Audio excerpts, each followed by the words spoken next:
बिस्मिल्लाहिर्रहमानिर्रहीम। मैं हूं रफ़ीक बलोच, आप देख रहे हैं रफ़ीक बलोच ऑफिशियल यूट्यूब चैनल। तो दोस्तों, जैसा कि मैंने आपको बताया था कि इमरान हुकूमत के 3 साल में पहली दफ़ा हुआ है कि जो है ना आप नज़र आ रहा है, जो वो कहते थे ना कि हुकूमत और एस्टेब्लिशमेंट एक पेज पे हैं, अब वो एक पेज को या तो दीमक लग गई है या वो एक पेज जो है ना उसमें दरारें आ गई हैं, फट गया है। उसमें अब काफ़ी हद तक मामलात जो है ना वो आउट ऑफ जो है ना आर्डर होते जा रहे हैं।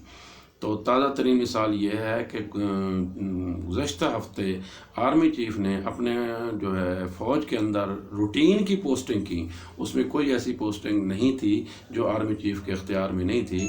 आर्मी चीफ़ ने वहाँ जो है DGISI की को जो है ना वो ट्रांसफ़र किया। DGISI पहले जनरल फैज़ हमीद थे और उनको तब्दील करके उनको कोर कमांडर पेशावर तैनात किया गया और मेजर जनरल जो है ना नदीम अंजुम को जो है ना नया DGISI मुकर्रर किया गया।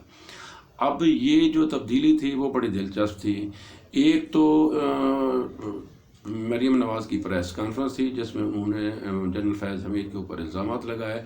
दूसरा ये भी सुनने में आ रहा है कि हुकूमत तक ये बात भी पहुंची है कि शायद जनरल नदीम अंजुम जो है ना वो नून लीग की तरफ जो है ना उनका रुझान है। हालांकि ऐसी बात नहीं है।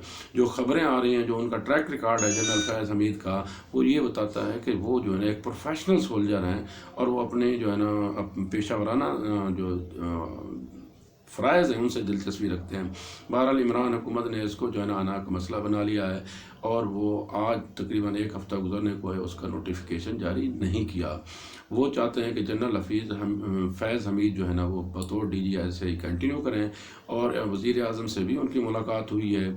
तो फ़िलहाल उन्होंने चार्ज भी नहीं छोड़ा, लेकिन इधर आर्मी के अंदर भी बेचैनी पाई जाती है और इनकी जो है ना गुज़श्ता रोज़ जो है मीटिंग हुई थी जो कौमी सलामती की, उसमें भी तवक्को थी कि मामलात हल हो जाएंगे, लेकिन मामलात हल नहीं हुए। तो मिनिस्टर भी बाज़ाब्ता तौर पर बता रहे हैं कि कुछ चीज़ें हैं जो इख्तलाफात हैं। हालांकि हुकूमत तासर दे रही है कि इख्तलाफात नहीं है, लेकिन हैं, जिसकी वजह से जो है ना वो ना तो नोटिफिकेशन जारी हो रहे हैं, ना ही प्रॉपर तरीके से जो है ना वो DGISI ने अपना चार्ज संभाला है, ना ही साहब का DGISI ने जो है वो चार्ज छोड़ा है। लेकिन एक इतला ये भी है कि कोर कमांडर की मीटिंग हुई जिसमें तमाम कोर कमांडर ने मुतफ़क्का तौर पर जो है ना वो फ़ौज को हुकूमत को ये मैसेज दिया है कि वो जो है ना नए DGISI की तैनाती के साथ है। ये कोर फ़ौज के अंदर जो पोस्टिंग और तैनातियाँ हैं ये हमेशा पेशा वराना होती हैं और आज आर्मी चीफ़ का ये इख्तियार है तो वो करते रहते हैं। लिहाजा इसमें हुकूमत को जो है ना वो कोई अना का मसला नहीं बनाना चाहिए। तो लिहाजा कोर कमांडर ने ये वाज़ेह मैसेज दिया है कि वो जनरल कमर जावेद बाजवा के साथ हैं। बहरहाल मेरी नज़र में ये पहली दफ़ा हुआ है कि जो हुकूमत के लिए ख़तरे की एक निशानी है, एक गलत मैसेज गया है। और एक तो हुकूमत ने हमारी एक बेहतरीन ISI की जो है ना वो रिप्यूट को नुकसान पहुंचाया है और उनको खामखा मुतनाज़ा किया है। और दूसरा जो सबसे बड़ा नुकसान हुआ है वो ये हुआ कि हमारी फ़ौज में तकर्रियाँ जो है वो भी ज़ेर बहस आई हैं और बाहर के ममालिक में हमारे मुखालफिन ने उसको उछाला है। तो ऐसा नहीं होना चाहिए था। और तीसरा जो है ना आर्मी ने बहुत ज़्यादा इस हुकूमत के साथ तामुन किया है।